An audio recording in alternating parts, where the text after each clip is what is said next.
யுத்த வெற்றி அல்லது தோல்வியை அரசியல்வாதிகளே பொறுப்பேற்பார்கள். அவ்வாறெனில் இந்த யுத்தத்தை வெற்றி கொண்டதற்கான முழு கௌரவமும் முன்னாள் ஜனாதிபதி மஹிந்த ராஜபக்சவிற்கே உரித்தாக வேண்டும் என முன்னாள் அமைச்சர் அட்மிரல் சரத் வீரசேகர தெரிவித்தார். அமைதியாக வாழக்கூடிய சூழலை உருவாக்கி உலகின் பாரதூரமான பயங்கரவாத செயற்பாட்டை முடிவுக்கு கொண்டு வந்த அரசு தலைவர் என்ற அடிப்படையில் மஹிந்தவிற்கு நாம் கௌரவம் அளிக்க வேண்டும்.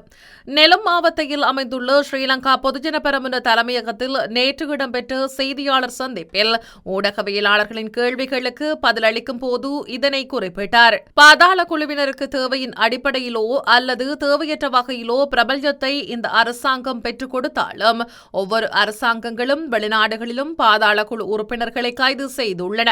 நான் பொதுமக்கள் அமைச்சராக இருந்தபோது வெளிநாடுகளில் உள்ள பாதாள குழு உறுப்பினர்களை நாட்டிற்கு அழைத்து வந்துள்ளோம். அதேபோன்று மஹிந்த ராஜபக்சவை தூக்கிலிட வேண்டும் என்ற கருத்து ஃபீல்டு மார்ஷல் சரத் பொன்சேகாவினால் வெளியிடப்பட்ட கருத்தாகும். அதேபோன்று குணமுடைய தமிழ், சிங்கள, முஸ்லிம் என சகல மக்களும் நிராகரிக்கும் அறிவிப்பையே அவர் வெளியிட்டுள்ளார்.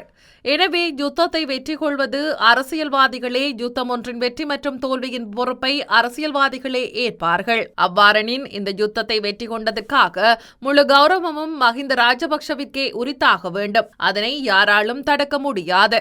அதற்காக மஹிந்த ராஜபக்சவிற்கு வாக்களியுங்கள் என்று கூற மாட்டோம். அமைதியான வாழக்கூடிய சூழலை உருவாக்கி கொடுத்து உலகின் பாரதூரமான பயங்கரவாத செயற்பாட்டை முடிவுக்கு கொண்டு வந்த அரசு தலைவர் என்ற அடிப்படையில் மஹிந்தவிற்கு நாம் கௌரவம் அளிக்க வேண்டும் என்றார்.